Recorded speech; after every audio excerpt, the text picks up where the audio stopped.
P గన్నవరంలో పోటీ నుంచి తప్పుకున్నారు టీడీపీ నేత మహాసేన రాజేష్. తీవ్ర అభ్యంతరాలు రావడంతో తప్పుకుంటున్నట్లు ప్రకటించారాయన. కుల రక్కసి చేతిలో బలైపోయానంటూ ఆవేదన వ్యక్తం చేశారు రాజేష్. గతంలో పార్వతీదేవిపై అనుచిత వ్యాఖ్యలు చేసిన మహాసేన రాజేష్ ను పోటీ నుంచి తప్పించాలంటూ హిందూ సంఘాలు డిమాండ్ చేశాయి. టీడీపీ జనసేన కార్యకర్తల నుంచి కూడా తీవ్ర అభ్యంతరాలు వ్యక్తమయ్యాయి. రెండు పార్టీల నుంచి రాజేష్ కు మద్దతు దక్కలేదు. 2 రోజుల క్రితం పి గన్నవరం టీడీపీ ఇన్ఛార్జ్ గంటి హరీష్ కారు అద్దాలు ధ్వంసం చేసిన కార్యకర్తలు పరిస్థితులు పరిశీలించాక పోటీ నుంచి తప్పుకోవాలన్న నిర్ణయానికి వచ్చారు మహాసేన రాజేష్.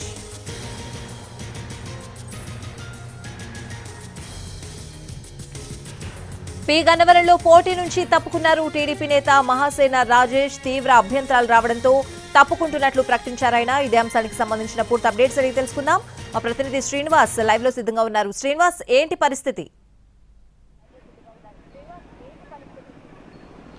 స్వాతి, అంబేద్కర్ కోనసీమ జిల్లా పి గన్నవరం టీడీపీ అభ్యర్థి మహాసేన రాజేష్ పోటీ నుంచి అనూహ్యంగా తప్పుకోవడం జరిగింది. అతని మీద సంబంధించి ఇటీవల ఆయనకి టీడీపీ అధిష్టానం ఆయనకి టికెట్ ఖరారు చేయడం జరిగింది. జనసేన అలాగే టీడీపీ ఉమ్మడి అభ్యర్థిగా రాజేష్ పేరును ఖరారు చేశారు. అయితే ఖరారు చేసిన తర్వాత మొదటిసారిగా సమావేశం అంబోజీపేటలోని సమావేశం పెట్టినప్పుడు ఆ సమావేశంలో మొత్తం జనసేన కానీ టీడీపీ శ్రేణులు కానీ అంతా కూడా పూర్తిగా వ్యతిరేకించారు.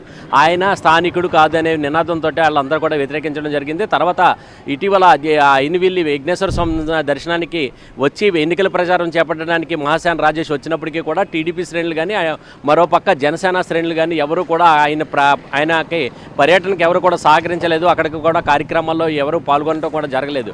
అలాగే మరో పక్కన చూసినట్లయితే మహాసేనకి రాజేష్కి టికెట్ ప్రకటించిన తర్వాత విశ్వ హిందూ పరిషత్తు అలాగే రామసేన బ్రాహ్మణ సంఘాలన్నీ కూడా పూర్తిగా ఈ రాజేష్ అభ్యర్థిత్వాన్ని వ్యతిరేకించడం జరిగింది. అతను జగన్మాత పార్వతీదేవిని కించపరిచే విధంగా వ్యాఖ్యలు చేశారని చెప్పేసి, అలాగే హిందువుల మనోభావాలు దెబ్బతినే విధంగా అతను సోషల్ మీడియాలోని పోస్టింగ్లు పెట్టాడని చెప్పేసి, అందుచేత రాజేష్ అభ్యర్థిత్వాన్ని రద్దు చేయాలని చెప్పేసి డిమాండ్ చేస్తూ ఈ మేరకు టీడీపీ అధిష్టానానికి కానీ అలాగే జనసేన అధిష్టానానికి కూడా విజ్ఞప్తి చేస్తూ పలు చోట ఆందోళన కూడా నిర్వహించడం జరిగింది. బ్రాహ్మణ సంఘాలు అలాగే విశ్వ హిందూ పరిషత్తు రామసేన తరపున ఇక్కడ ఈరోజు చూసినట్లయితే గోకవరంలోని పోలీస్ స్టేషన్లో కూడా అతని మీద ఫిర్యాదు కూడా చేయడం జరిగింది. అతను గతంలోని కానీ తర్వాత కానీ పెట్టిన పోస్టింగ్లు చూసినట్లయితే ఆ పోస్టింగ్ల నేపథ్యంలోని ఈ పోస్టింగ్లు ఏ విధంగా కించపరిచే విధంగా ఉన్నాయనే దాని మీద అతని మీద ఫిర్యాదు చేయడం జరిగింది.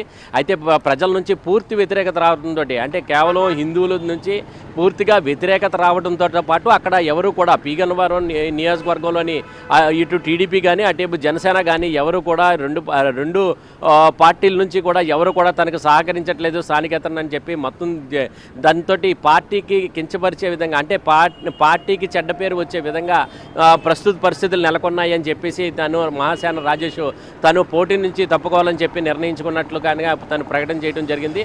అయితే తాను పక్కన టీడీపీ కానీ జనసేన అధిష్టానాలకు కానీ నేతలకు కానీ ఎవరికి కూడా నా వలన ఎవరికి కూడా ఇక్కడ చెడ్డ పేరు రావద్దు అని చెప్పేసి ఉద్దేశంతో తను పోటీ నుంచి తప్పుకుంటున్నానని చెప్పేసి ఈ ప్రకటన చేయడం జరిగింది. స్థానికంగా ఈ ప్రకటన సంచలనం రేపుతున్నది. అయితే ఇక్కడ ఈ పి గన్నవరం నియోజకవర్గానికి సంబంధించి స్థానికుల నుంచి పెద్ద ఎత్తున ఈ జనసేన పార్టీ నుంచి కానీ అలాగే టీడీపీ పార్టీ నుంచి కూడా కానీ ఆశావాహులు అత్యధికంగా టికెట్ ఆశించడం జరిగింది. వాళ్ళు ఎవరికి కూడా టికెట్ ఇవ్వకపోయినప్పటికీ కూడా స్థానికేతరుడైన మహాసేన రాజేష్కు టికెట్ ఇవ్వడం పట్ల వాళ్ళందరూ కూడా పూర్తిగా వ్యతిరేకించడం జరిగింది. దీంతో మేమెవరూ సహకరించాం, స్థానికులకే ఇక్కడ టికెట్ ఇవ్వాలని చెప్పేసి అటువైపు జనసేన కానీ లేకపోతే టీడీపీ నుంచి కానీ ఎవరినైనా సరే ఇక్కడ ఇవ్వాలని చెప్పేసి అక్కడ డిమాండ్ చేయడం జరిగింది. ఈ డిమాండ్ నేపథ్యంలోనే కానీ అలాగే విశ్వ హిందూ పరిషత్తు ఈ హిందూ సంఘాలు బ్రాహ్మణ సంఘాలు రామసేన వీళ్ళందరూ కూడా వ్యతిరేకత రావడంతో పూర్తిగా వ్యతిరేకత రావడంతో దీంతో రాజేష్ ఇంకా తలొగ్గి తన పోటీ నుంచి విరమించుకోవాలని చెప్పేసి అనూహ్యంగా నిర్ణయం తీసుకోవడం జరిగింది.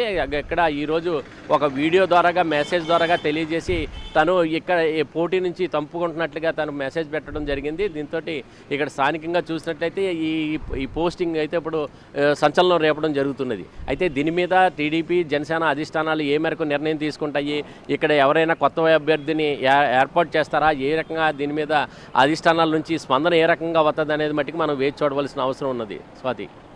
Right Srinivas, thanks for the update.